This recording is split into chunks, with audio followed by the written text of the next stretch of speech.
తెలంగాణ అస్తిత్వాన్ని కాపాడేందుకు స్పష్టమైన కార్యాచరణ అవసరమని సీనియర్ ఎడిటర్ టంకశాల అశోక్ పేర్కొన్నారు. తెలంగాణ అస్తిత్వాన్ని కోల్పోవాలని కోరుకునే వర్గాలు తెలంగాణ వాదుల మధ్య భావాజల ఘర్షణ కొనసాగుతుందని అన్నారు.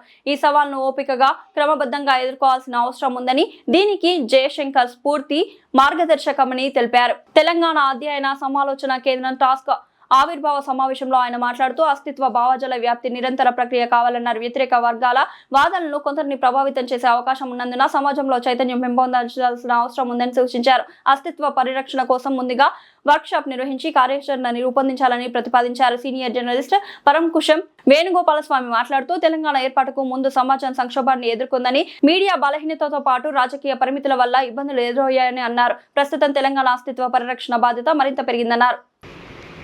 చెప్పారా నేనే ఈరోజు తెలంగాణ అధ్యయన సమాలోచన కేంద్రం ఆవిర్భావ సమావేశం సుందర విజ్ఞాన కేంద్రంలో జరుగుతుంది. దీనికి తెలంగాణ నుంచి వివిధ రంగాల్లో పనిచేసిన మేధావులు, జర్నలిస్టులు, ప్రొఫెసర్స్, యువకులు అన్ని రంగాల వాళ్ళు వచ్చినారు.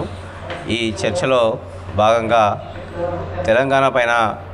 తెలంగాణ అస్తిత్వం పైన జరుగుతున్న దాడిని, కనిపించిన దుష్ట శక్తుల యొక్క ప్రభావాన్ని, తెలంగాణ పరిపాలనలోను అభివృద్ధిలోను వనరుల పైన మనకు కనిపించకుండా జరుగుతున్న డీప్ స్టేట్ యాక్టివిటీస్ పైన సీరియస్ చర్చ జరుగుతున్నది.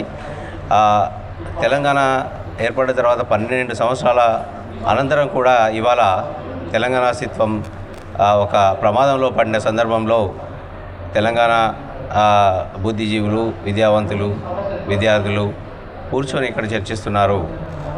ముఖ్యంగా ఇవాళ అనేక అంశాల్లో తెలంగాణ వనరుల విషయంలో కానీ, నిధుల విషయంలో కానీ, ప్రాధాన్యాల విషయంలో కానీ మనం వెనుకబడడానికి కారణం తెలంగాణ అస్తిత్వం యొక్క ఉనికి దెబ్బతినడం అని మేము భావిస్తున్నాం. తెలంగాణ అస్తిత్వం ఇంతకుముందు మనకు టంకశాల అశోక్ గారు చెప్పినట్టుగా 2 అంశాల్లో ఉంటుంది.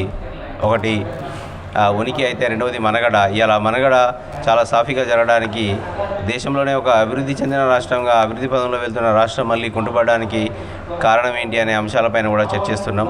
అలాగే తెలంగాణ ప్రాధాన్యాలను దెబ్బతినకుండా తెలంగాణ ప్రజల యొక్క సర్వతోముఖ అభివృద్ధిని నిరంతరంగా కొనసాగించడానికి అవసరమైన కార్యాచరణను తయారు చేసి మేము కార్యక్రమాలతో ముందుకెళ్దామని, తెలంగాణ ప్రజలకు ఉద్యమ సమయంలో ఎట్లయితే తెలంగాణ ప్రజల డిమాండ్స్ను, తెలంగాణ ప్రజల యొక్క అవసరాల కోసం కొట్లాడినామో భవిష్యత్తులో కూడా కొట్లాడదాం. ఏ ప్రభుత్వం అధికారంలో ఉన్న ఈ ప్రక్రియను కొనసాగించకపోవడం వల్లనే ఇప్పుడు ఈ సమస్య వచ్చిందని మేధావులు అభిప్రాయపడుతున్నారు.